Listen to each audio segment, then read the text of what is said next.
On the right is 50-year-old Yoel Romero. Yes, that muscular man is 50 on the left. Is his opponent 30 years old, 6'6", undefeated as an amateur Raz Hilton.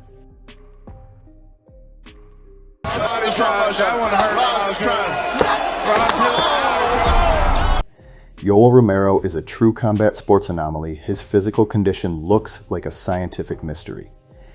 When I was punching and kicking him, it felt like metal. He came from Cuba's elite wrestling program, which closely cooperated with the Soviet system. If the USSR had its own super project in Alexander Karelin, Cuba, produced its own version, Yoel Romero. He fought for the UFC, and then they brought him to a doctor. He had a fractured orbital, and the doctor calls the UFC and goes, "Where did you get this guy? Yeah, he's amazing, right?" He goes, No, you don't understand. I've never seen a human being like this. The tendons in his eye are 3 times larger than normal, and his orbital fracture has already started healing." Unlike Karelin, Romero did not stop at wrestling. He became an elite Ma fighter and boxer. Even at 50, he is still cracking people's skulls with ease.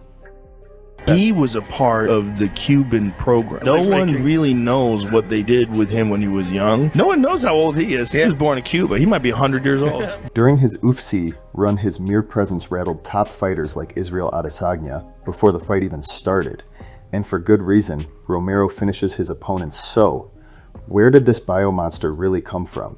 And is it possible Yoel Romero is actually older than he claims? Yoel Romero was born in Pinar del Rio, Cuba. According to Romero, he was born in 1977.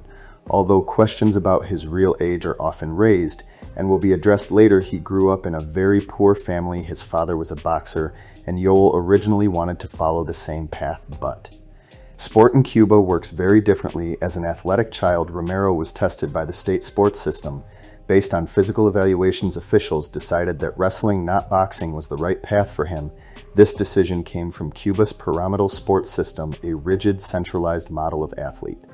Development inherited from the Soviet Union and adapted to Cuban conditions, it is considered one of the most effective systems in the world, especially in wrestling, boxing, and judo. The system is built like a pyramid. The higher you go, the fewer athletes remain, and the harsher the selection becomes. Competition inside the pyramid is so brutal that a child's success directly affects basic living conditions. More wins mean better food, better housing, and better recovery. Fewer wins mean less food and worse living conditions. Those who fail are immediately removed from the system the most promising. Athletes advance to regional sports schools where training becomes a way of life. Discipline is strict. Training happens twice a day, and education is built entirely around sport. There are only a few reach national training centers where future Olympians are shaped through highly specialized and unforgiving preparation. This system does not produce average athletes, it produces extremes. Yoel Romero is a product of the very top of that pyramid. By the time an athlete reaches that level, he is no longer an ordinary person. From childhood, they are trained not just to compete, but to survive and dominate. By the age of 18, Yoel managed to become the leader of the 185-pound weight class. There were 10 other fighters in the division who kept trying to take his place. As the hunter, sometimes the competition took the most desperate forms, but Romero never yielded to anyone.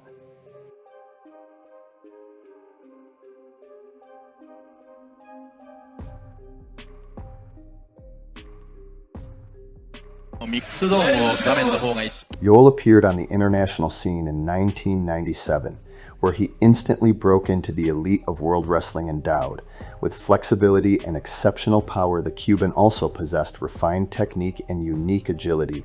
Young Romero dominated the mat, confidently defeating the best wrestlers on the planet. In his first 3 years, Yoel won the Pan American Championships, won the World Cup, and won the World Championships. These victories earned the Cuban a ticket to the Olympic Games in Sydney. Romero reached the final without giving up a single point and won with a total score of 18-0. However, in the final, he was opposed by Adam Sidov, a prodigy from Russia. The Cuban lost the fight, but retained his Olympic silver medal.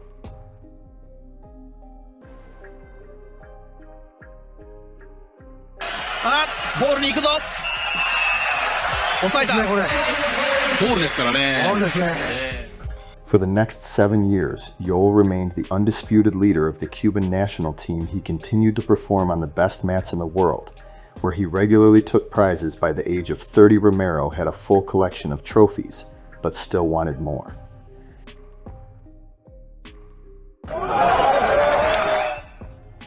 During his international performances, Yoel traveled to many countries, where he became deeply aware of how poor life in Cuba truly was. Since the early 2000s, he had been thinking about a career in MMA, but realized he could not achieve anything in his homeland after many months of reflection. Romero decided to flee the island of freedom he left in 2007 when he went to a Grand Prix tournament in Germany. In the summer of 2007, Yoel flew to Germany. With the national team, he won the tournament, but when it was time to return home, he never appeared at the airport. This was a common way of escape for Cuban athletes, so no one searched for Romero in Germany. The 30-year-old Yoel settled in the city of Nuremberg at first. His younger brother, professional boxer Juan Hernandez, who had left Cuba 3 years earlier, helped him adapt. Romero continued competing in local club championships, but after a year it was time for his MMA debut. He needed only 48 seconds to knock out his opponent.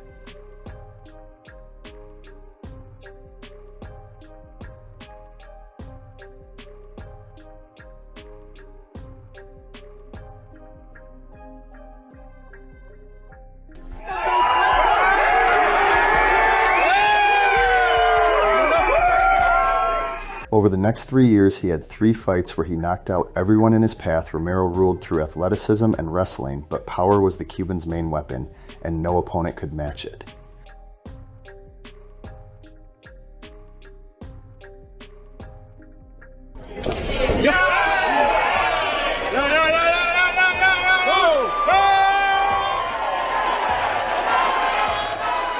Soon word of mouth about the Cuban crossed the ocean. In 2011, Yoel signed an agreement with the prestigious American promotion Strikeforce. By that time, Romero had already settled in Germany, but Europe offered no proper conditions for career development, so he decided to move to the US. To join the American top team. In his first fight in Strikeforce, Yoel faced former light heavyweight champion Rafael Cavalcante. The Cuban tested his striking technique.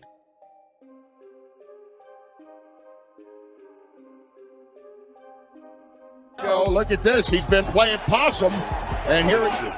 The fight was evenly matched until Cavalcante caught him off guard with a back fist. Oh, he got him Beijao with his best punch of the night. And Beijao hurts him. Beijao has him staggered, has him down. Beijao puts it away. Whoa! Yoel returned to the gym to work on his mistakes, but the worst happened afterward. He suffered a neck injury. In another training session, Romero was taken to the hospital where doctors diagnosed a fractured cervical vertebra. At first, he did not realize the severity of the injury, thinking it was minor, but the doctor explained that the only reason he survived was because his muscles prevented his spine from breaking completely. For the average person, such an injury would mean paralysis or death, but Romero miraculously avoided a tragic outcome. The Cuban underwent a series of serious surgeries and was bedridden. He could hardly turn his head, but continued to believe in his return to the sport. Yoel asked the doctor when he could fight again, and was given a straight answer. Never. The doctor said, "You are almost dead. A comeback is out of the question. Your career is over. You will never fight again." However, Yoel did not give up. He visited various clinics until he found a specialist willing to help him return to the sport. Ahead lay many months of slow, agonizing rehabilitation. He lived and slept in a special wheelchair, could not move normally, and every trip outside became a challenge. It was hard, but he continued to believe in the best. Yoel gradually got better. Soon he began light exercises and later contact training. After 15 months of rehabilitation, Romero passed all medical examinations and was allowed to resume his career. Now only a large scar reminds him of the injury. His comeback took place in 2013. By that time, the UFC had bought Strikeforce, and the Cuban automatically received a contract with the Absolute promotion. Romero's opponent was Clifford Starks, whose record was 8 wins and 1 loss. After such a long layoff, Yoel needed only 90 seconds to decide the outcome of the fight.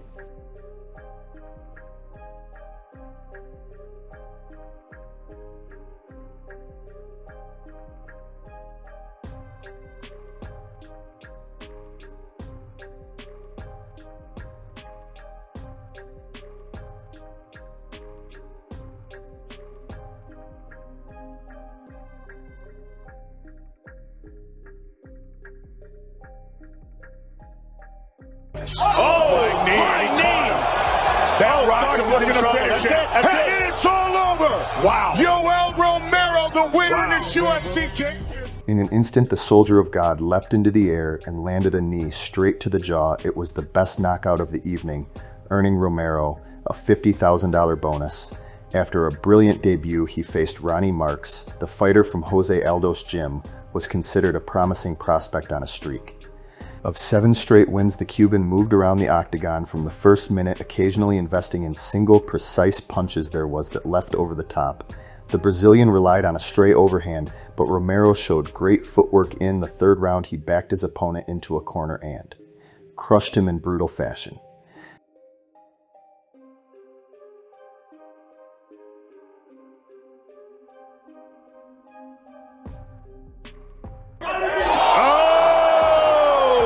Right when you said that, that's it. It's all over. That's it. Right on cue. With another early victory, Yoel next faced the experienced fighter Derek Brunson. Gloves and we are underway. Romero immediately rushed forward, but the blitzkrieg failed. Now look at this. The American responded with a clean high kick, but the soldier of God did not even move. I don't know how Romero is still standing. After a brief exchange, Brunson connected and became the first to wrestle the Olympian to the ground. He hit a takedown and controlled Romero's head with his hips. The Cuban was losing, but it was in the last round that he truly turned it on. Both fighters had taken heavy shots, and then Romero sent his opponent to the canvas, finishing him off with a ferocious punch on the ground.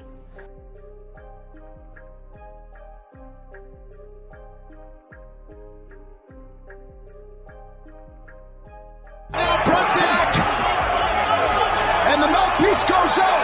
Last guard. We're going to get another shot in here.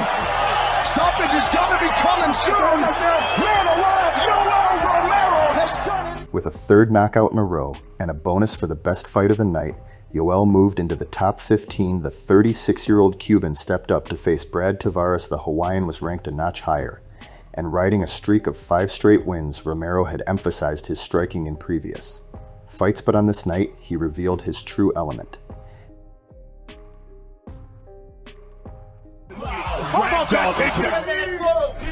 And again. Oh, I see no evidence of that. Not right there. Tavares tried to fight back, but still looked helpless. Oh, beautiful elbow there. I mean, he could play it off, but he got hurt. And there's a left. A beautiful left and a right. Romero dominated for 3 rounds and won by unanimous decision. Oh, soldier of God, Romero.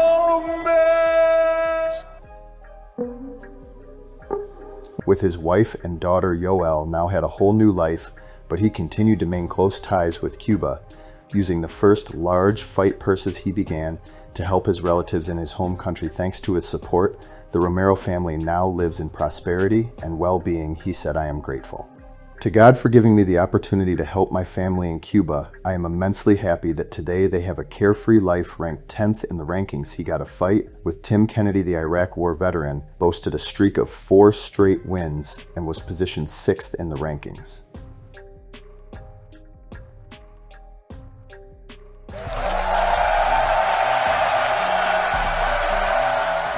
The Cuban immediately took the center of the octagon and began to unload his bombs.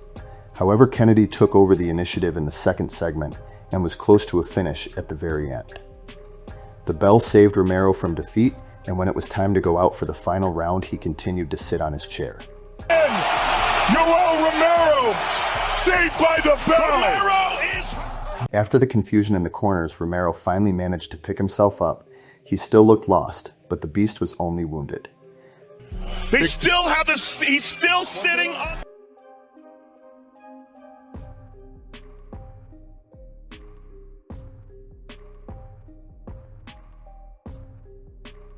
Front kick to the body by Kennedy. Oh! And that's what we're talking about. Battle. Kennedy's up, but still in trouble. What just happened? Kennedy is a bloody mess right now. And Romero's on top of him. Another shot. And it's all over. He's out. Yoel. By pounding a series of hammer fists into Kennedy, Yoel changed the shape of his opponent's face, and buried his mock career. Ding! What the Hey, if you can't get off the stool, let's end the fight. You don't stand there for another minute. Next up was karate master and former light heavyweight champion Lyoto Makita. The first round was exploratory, but then Romero began to dictate the course of the fight. Right hook, look at that. Attempt at a knee. Oh, nice combination. These guys have their moments in round two. Machida was snapping back at times, but their punches were on different levels. Oh, another left hand from Romero.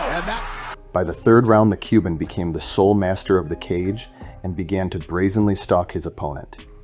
These guys hold up if we do hit the latter rounds, but... They held up if the fight went to the later rounds, but in another clash, the Soldier of God dropped the Brazilian to the canvas and finished him off in brutal fashion. Next in line was the match for the #1 contender, with the Cuban facing Brazilian Ronaldo Jair Souza. The former Strikeforce middleweight champion, a black belt in Brazilian Jiu-Jitsu, entered the bout on an 8-fight winning streak. The fighter's skill level was immediately evident, and the match was highly competitive. There was a sense that any strike could end the bout. In the end, we witnessed an extremely close fight, which would later become a major issue in Romero's career. For now, he secured the victory by a split decision. Yoel scored the most important victory of his career. Around that time, Romero found himself in an unpleasant situation. The UFC's new anti-doping system accused him of using steroids. Yoel immediately said it was a mistake. Romero and his team conducted their own investigation and discovered that the company producing his protein powder had not been fully honest about its ingredients. The UFCs thoroughly reviewed Romero's findings and ultimately agreed with him. Yoel's name was cleared, and he was once again approved to compete. However, his pride had been damaged, so the Cuban decided to file a lawsuit against the company that had put him in such a difficult position. When asked about the accusations, Romero responded, "Simply come to my homeland and look at my people, and the way we live life in Cuba makes us this way." While the legal process was only just beginning, Romero accepted a fight against former world champion Chris Weidman, who had lost his title in his previous bout and suffered the first defeat of his career.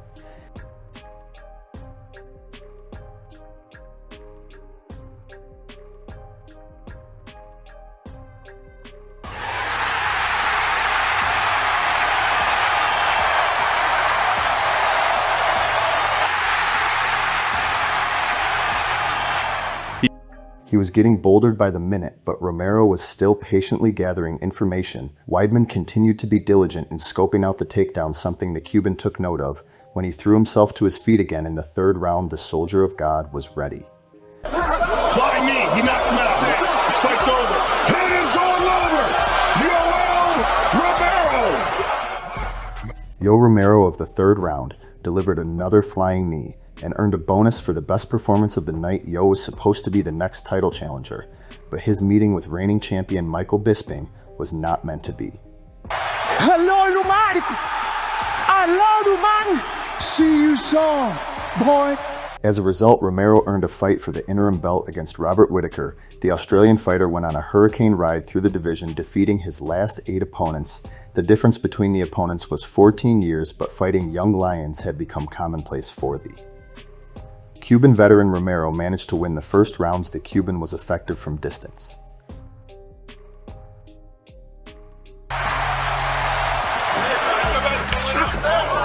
and switched to wrestling in time. Here from Romero. Whittaker ate a knee to the chest, fella. Beautiful. That was a case in itself. However, in the middle of the match, Whittaker went on the counterattack. The Australian worked effectively in the stand-up. In the 5th round, the Cuban's strength was running out.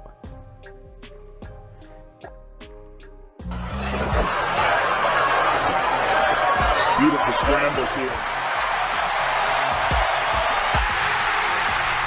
Half guard.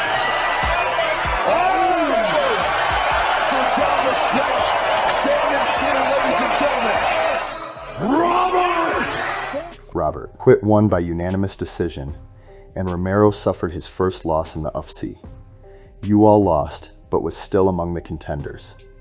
Whittaker got injured before his first title defense, so now that undisputed champion Robert Whittaker couldn't go to the fight with Luke Rockhold. It was the Cuban who got the right to replace the Australian. On paper, the 41-year-old Romero opened as an underdog, but things were different in the octagon. After scouting in round 1, Yoel began to storm the former champion with lightning-fast attack. Once again, maybe lackadaisical at the end. The Cuban realized that if he hit once, his opponent's chin was bound to drop. Traditionally, the plan was executed in the 3rd round.